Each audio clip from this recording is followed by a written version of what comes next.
미국, 영국, 독일, 프랑스, 일본, 이탈리아, 캐나다 이 국가들은 인플레와 에너지 등 세계 경제의 여러 가지 문제들을 협의하기 위해 1975년 11월 지스카르드 스탱 프랑스 대통령의 제안으로 처음 개최된 선진 7개국 간의 정상회담입니다.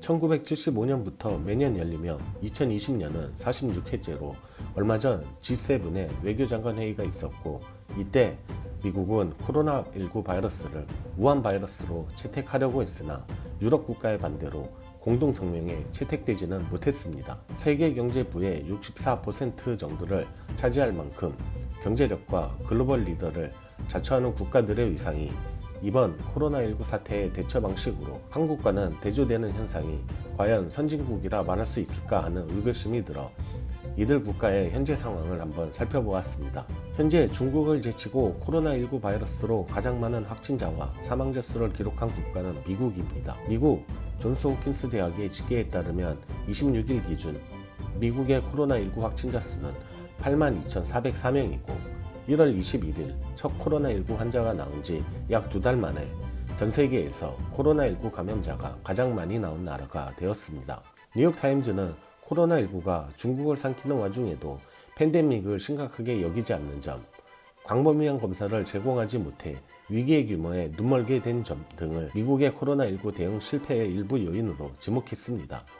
워싱턴 포스트는 전문가들은 미 전역에 걸쳐 급속히 환자가 늘고 있는 점을 지적하며 최악의 상황은 아직 오지 않았다고 두려워하고 있다 라고도 전했습니다. 트럼프 대통령은 최근 한국 문재인 대통령에게 의료장비 지원 요청과 진단시약 지원을 요청하기도 하였습니다.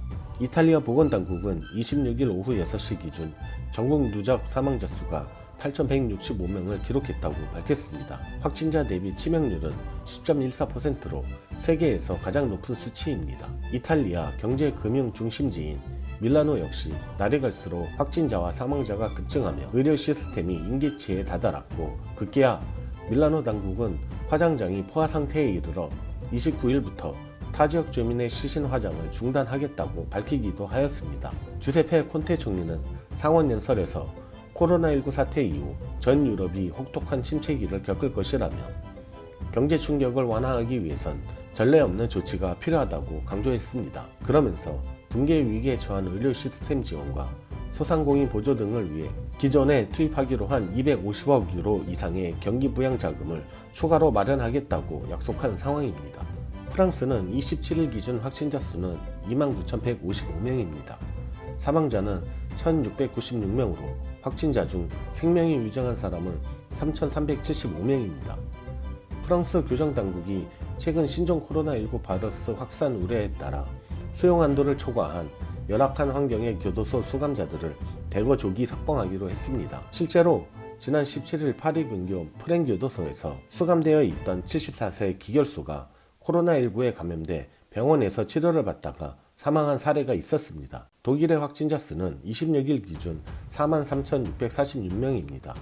사망자는 239명이며 누적 확진자 수 대비 누적 사망자 수를 나타내는 치명률은 0.54% 수준으로 한국의 0.91%보다 낮습니다. 독일의 프랑크 발터 슈타인마이어 대통령은 사람을 만나고 방문하지 못한다는 것은 우리 모두를 힘들게 하고 나도 힘들다며, 그러나 이렇게 하지 않으면 우리가 사랑하는 사람들을 영원히 잃어버릴 수 있다며 사회적 거리두기를 강조하기도 했습니다.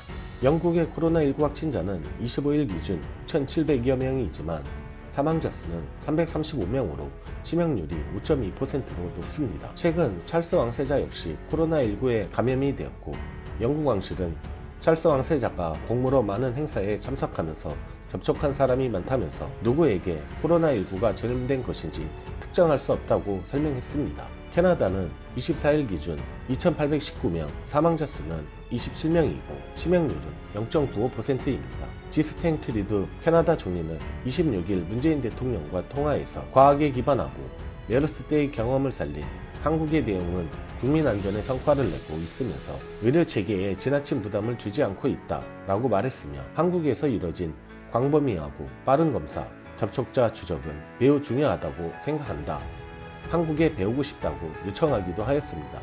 뉴욕타임즈는 26일 일본의 바이러스 성공은 세계를 어리둥절하게 만들었다. 이제 그 운이 다하고 있나? 라는 기사가 실렸습니다.